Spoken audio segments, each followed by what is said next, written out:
Powered by the Montana Television Network. This is the 5:30 News on KAJ, Montana's news leader. Good evening, I'm Don Fisher. Students across northwest Montana stayed home from school today as classes were canceled due to what is being called a threat.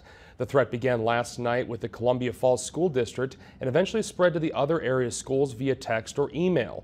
There are persons of interest in this case, as MTN's Nicole Miller reports. Most schools throughout the Flathead Valley were closed Thursday due to electronic threats sent by text or email. Flathead County Superintendent of Schools Jack Egensberger says he's aware of 5 districts receiving direct threats. I believe the Whitefish superintendent got a direct text. I'm not sure how they picked, who they texted or emailed in Columbia Falls or Kalispell, but I heard from both the superintendents that they had received threats. And the superintendent out of Smith Valley received a text or an email. I can't remember which, but it was an electronic. And then I guess West Valley received a threat also.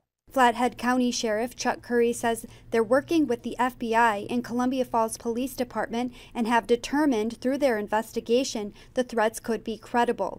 As you can imagine, we take these cases very seriously, and especially in light of both regional and national events that have happened in our schools. Our detectives, FBI agents, officers from Columbia Falls Police Department have been working all night pretty hard on this case. Sheriff Curry says they have identified persons of interest in the case. We have identified some persons of interest. Are conducting interviews today, following up on any other leads that might exist. So we're on it, and we're trying to identify these people as quickly as we can. Reporting in Kalispell, Nicole Miller, MTN News. And no decision has been made yet on whether classes will be canceled tomorrow as well, but please stay with us on air and online for updates. And on the same day that many Flathead schools were shut down due to those threats, the Kalispell Center Mall had an encounter of its own. Police responded to a call from the mall reporting that 3 young adults were brandishing knives in the center of the building. Officers arrived at the scene around 11 a.m. where they made contact with the men. All 3 were arrested in front of Bath & Body Works and taken out of the mall without threats towards the police or mall customers. Chief of Police Roger Nassett says the situation was handled quickly, but social media rumors created a buzz that was out of fear. It created an unwanted amount of fear in the community and created obstacles for officers. Since last night when we started investigating the initial threats that came into the school district, we've had several things that have been blown out of proportion on social media, and right now it's really being a major detriment to our investigation with the school situation. Plus we're finding ourselves kind of chasing our tail, per se, looking for these things that are going out on social media that aren't actually occurring. And Nassett says the Kalispell City Police Department does have a Facebook page that will announce any major crimes to the public that they should refer to as opposed to these unofficial rumors. The suspect in a shooting at Freeman High School near Spokane Wednesday got the guns from his father's gun safe, we learned. Court documents reveal the suspect Caleb Sharp was picked on by one of the students that was shot, but did not come to shoot him specifically. Sophomore Sam Strahan was killed and 3 girls were injured at the school Wednesday morning. A teacher interviewed by deputies identifying Sharp was carrying a handgun after he heard multiple gunshots. When the teacher left the classroom, he saw that Sharp had dropped the gun and put his hands on his head and gave himself up to a janitor who was ordering him to lay on the ground.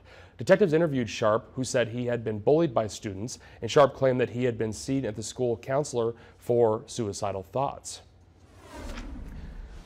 Turning now to weather, we're finally taking a fall-like system for the northern Rockies with much valley rain, snow, and much cooler temperatures. Our Storm Tracker weather team says while this may not be a fire-ending system, it will definitely help us out. Take a look at this view from Rogers Pass north of Helena earlier this afternoon, where the National Weather Service issued a winter storm warning, the first of the season, for the mountains of Montana for elevations above 5,500 feet. This is until noon on Saturday. This warning means significant snow is expected, which could make travel difficult.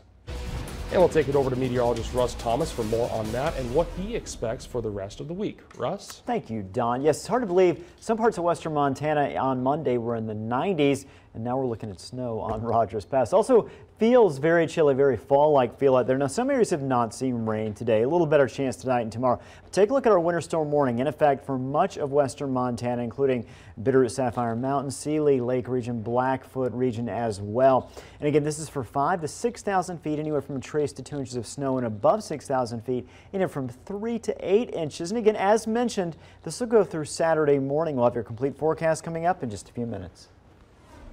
Thank you, Russ. Evacuation orders and warnings remain in effect in and around the west side of Glacier National Park, as the Sprague fire has now grown to nearly 16,000 acres. Fire managers report that the blaze grew to the north and southwest on Wednesday, but despite the winds increasing and shifting, fire growth was not significantly impacted. An evacuation order remains in place from the south end of Lake McDonald north to Logan Pass, including the North McDonald Road.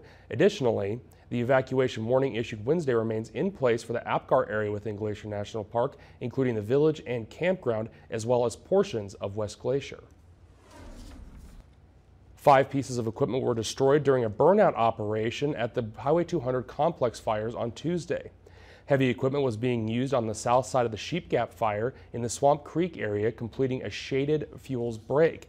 As the afternoon progressed, the temperature and wind began to increase, while relative humidity began to decrease, and the fire became very active. Because of very low fuel moisture and poor humidity recovery from the night before, the fire became active and burned very rapidly.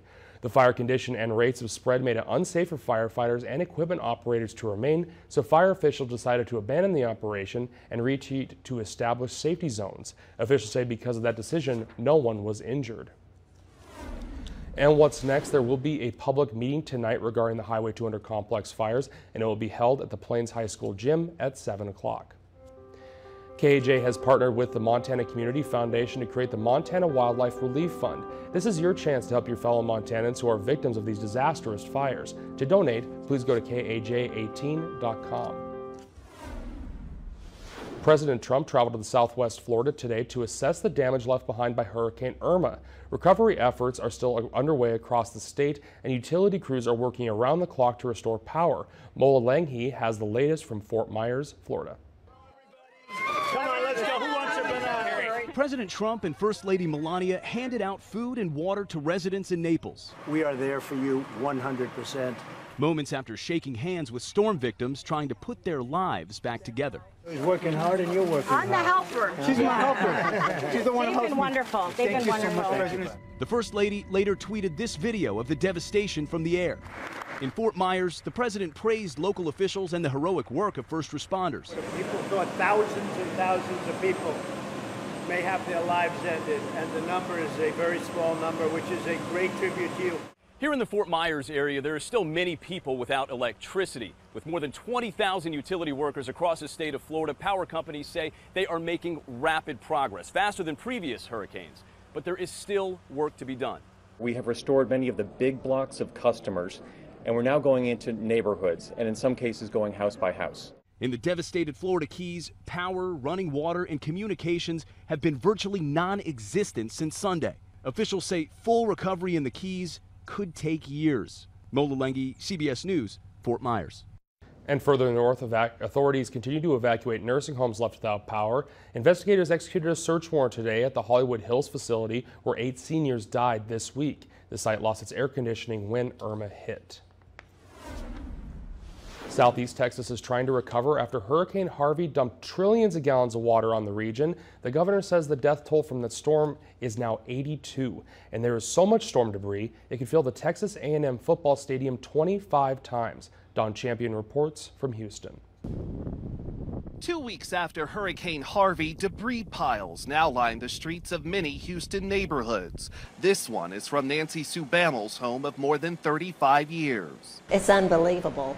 I just, it doesn't look the same. It's not home. The last time she saw her house, she was fleeing rising floodwater from a controlled release of the Addicks Reservoir during the storm. They had to come to my front door, and I got in the boat. It was like a movie almost, For the past 2 days, her son's company helped strip her first floor down to the studs. It's humbling, but this is where we're from, and so we all pitch in.